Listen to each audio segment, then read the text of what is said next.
Hello everyone. आज करने वाले हम senior child development and pedagogy के क्वेश्चंस। तो शुरू करते हैं। सबसे पहले इसमें लिखा हुआ है एक टीचर जो है इंगेज कर रही है अपने लर्नर्स को इन ए नंबर ऑफ ग्रुप एक्टिविटीज़। बहुत सारी ग्रुप एक्टिविटीज़ में उनको जो शामिल करिए, जैसे ग्रुप डिस्कशन हो गया, ग्रुप प्रोजेक्ट हो गया, रोल प्ले एक्सेट्रा। जो लर्निंग डायमेंशन है इसमें कौन सा हाईलाइट हो रहा है, ठीक है। एक शिक्षिका अपने शिक्षार्थियों को अनेक तरह की सामूहिक गतिविधियों में व्यस्त रखती है, जैसे समूह चर्चा, समूह परियोजनाएं, भूमिका निर्वाह आदि। यह सीखने के किस आयाम को उजागर करता है? लैंग्वेज गाइडेड लर्निंग, भाषा निर्देशित अधिगम, कंपटीशन बेस्ड लर्निंग, प्रतियोगिता आधारित अधिगम, learning as a social activity, सामाजिक गतिविधि के रूप में अधिगम, लर्निंग थ्रू रिक्रिएशन, मनोरंजन द्वारा अधिगम। अब जैसे ग्रुप डिस्कशन हो रहा है, ग्रुप प्रोजेक्ट हो रहा है, सब बच्चे एक साथ मिलजुल के जो है काम कर रहे हैं।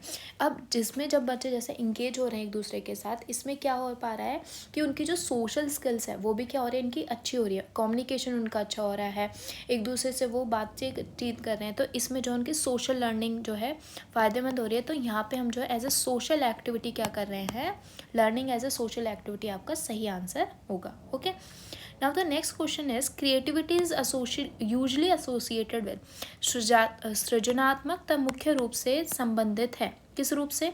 कन्वर्जेंट थिंकिंग, अभिसारी चिंतन, डाइवर्जेंट थिंकिंग, अपसारी चिंतन, मॉडलिंग या इमिटेशन, अनुकरण। इसका जो सही आंसर है वो आपका क्या आएगा? Divergent thinking. क्रिएटिविटी में क्या होता है कि बच्चा खुद से नई चीज़ें जो है एक्सप्लोर करता है, नए नए आइडियाज़ लेके आता है, बहुत सारे कुछ भी उनके जो है क्वेश्चन हो सकते हैं, न्यू आइडियाज़ आएंगे।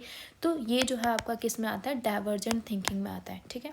बहुत ज़्यादा ऑप्शन है आपके इसमें जो आइडियाज़ आ सकते हैं। एक टीचर जो है हमेशा अपने लर्नर्स को हेल्प कर रही है कि वो जो नॉलेज जो है एक सब्जेक्ट की उन्होंने जो प्राप्त करी है उसको जो है दूसरे सब्जेक्ट से जो है क्या करे, लिंक करे। ये क्या चीज़ में हेल्प कर रहा है प्रमोट करने के? एक शिक्षिका अपने शिक्षार्थियों को सदैव इस रूप से सहायता करती है कि वे एक विशेष क्षेत्र से प्राप्त ज्ञान को दूसरे विशेष क्षेत्रों के ज्ञान से साथ जोड़ सके। इसको किस चीज़ का बढ़ावा मिलता है? इंडिविजुअल डिफरेंस का, लिंकिंग का। तो ये तो इंडिविजुअल डिफरेंस होने से रहा, व्यक्तित्व भिन्नता हो।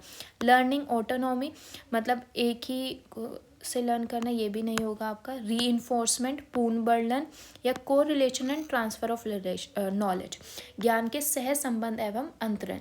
इसमें क्या है कि टीचर जो है एक सब्जेक्ट से जो नॉलेज मिली है और दूसरे सब्जेक्ट से उनको क्या कर रही है, लिंक करवाने की कोशिश कर रही है। इसमें हम क्या देख रहे हैं? को रिलेशन, ठीक है, एंड ट्रांसफर ऑफ नॉलेज। तो आपका फोर्थ ऑप्शन क्या हो जाएगा? एकदम सही हो जाएगा। ओके,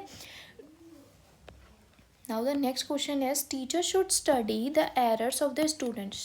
टीचर जो है बच्चों की जो गलतियां हैं उनको पढ़े, एज दे ऑफन इंडिकेट तक, क्योंकि वो क्या इंडिकेट करते हैं? शिक्षकों को अपने विद्यार्थियों की त्रुटियों का अध्ययन करना चाहिए, क्योंकि वे प्रायः डैश की ओर संकेत करती हैं। एक्सटेंट की उनकी नॉलेज कितनी है, उनके ज्ञान की सीमा। रेमेडियल स्ट्रैटेजीज नीडेड, उनकी जो गलतियां हैं। अब रेमेडियल स्ट्रैटेजीज हम कब अपनाते हैं? ताकि उनकी जो गलतियां उनको क्या कर सके, हम ठीक कर सके। आवश्यक उपचारात्मक युक्तियों।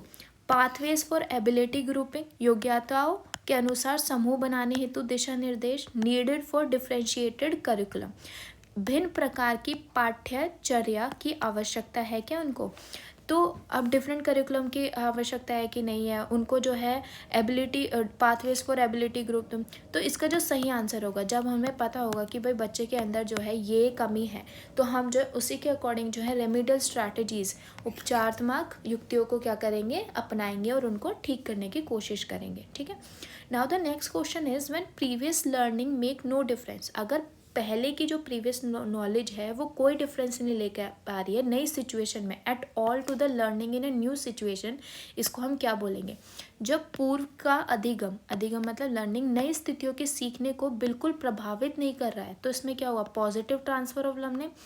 अधिगम का सकारात्मक स्थानांतरण, नेगेटिव ट्रांसफर, नकारात्मक स्थानांतरण, जीरो ट्रांसफर ऑफ लर्निंग। अधिगम का शून्य स्थानांतरण या एब्सोल्यूट ट्रांसफर, मतलब कि निरपेक्ष आपका।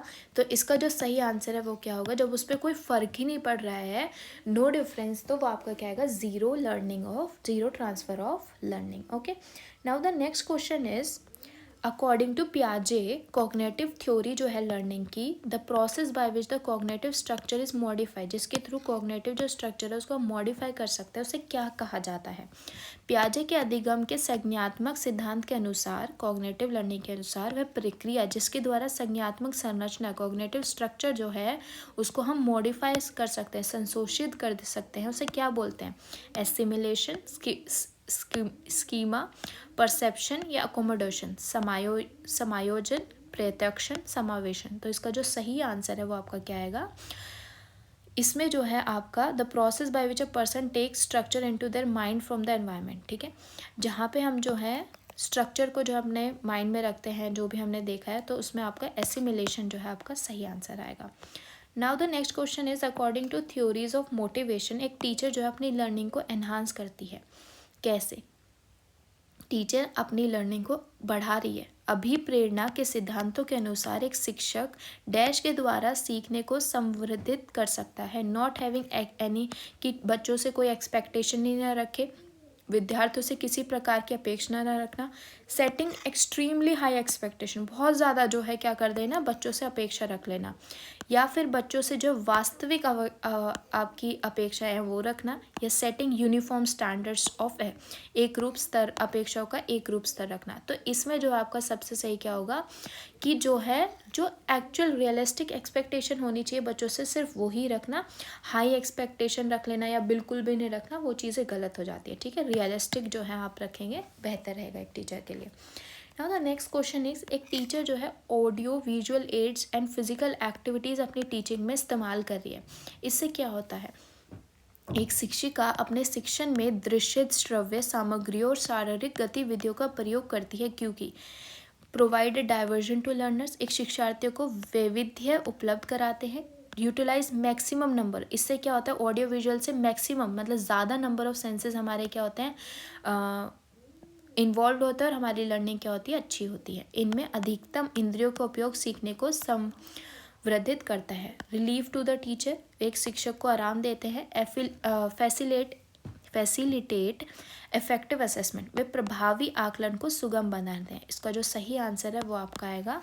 इसमें जो है हमारे मैक्सिमम जो है सेंसेस जो है इन्वॉल्व होते हैं, जिसकी वजह से जो हमारी लर्निंग है वो क्या होती है, और बेहतर होती है। ठीक है, तो इसमें हमारा जैसे ऑडियो विजुअल में हमारे हियरिंग, विजुअल दोनों जो है सेंसेस जो है इन्वॉल्व हो रहे हैं, तो ये आपका बेहतर रहता है। Okay, now the next question is, एक teacher involve the visually challenge learner in group activities. Group activity हो रही है, उसमें बच्चे को जो है विजुअली चैलेंज वाले को भी मैम जो है उसमें इंक्लूड कर रही है दूसरे बच्चों के साथ। शी इज़ क्या कर रही है वो, जब एक शिक्षिका दृष्टिबाधित शिक्षार्थी को कक्षा के अन्य शिक्षार्थियों के साथ सामूहिक गतिविधियों में, मतलब कि ग्रुप एक्टिविटीज़ में जो है इन्वॉल्व कर रही है, तो वह सभी लर्नर्स को हेल्प कर रही है कि उसकी तरफ जो है सिंपैथी रखें, उसकी तरफ सहानुभूति विकसित करें। Likely to increase the stress, बच्चे पे जो है दृष्टिबाधित शिक्षार्थी पे तनाव बढ़ा रही है। Creating barriers to learning for the class, बच्चों को जो है सीखने हेतु बाधाएं उत्पन्न कर रही है।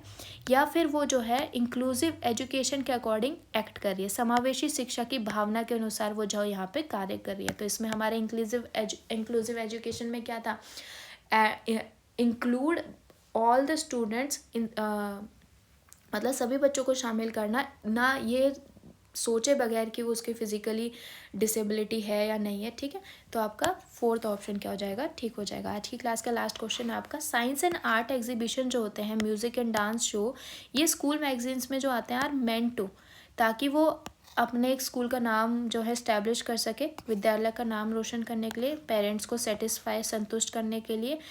प्रोवाइड ए क्रिएटिव चैनल, एक चैनल जो है फॉर लर्नर्स को देने के लिए। या train students for various professions, बच्चों को जो है अलग अलग जो प्रोफेशंस हैं उनमें उसके लिए क्या करने के लिए, ट्रेन करने के लिए। तो इसका सही आंसर क्या होगा आपका,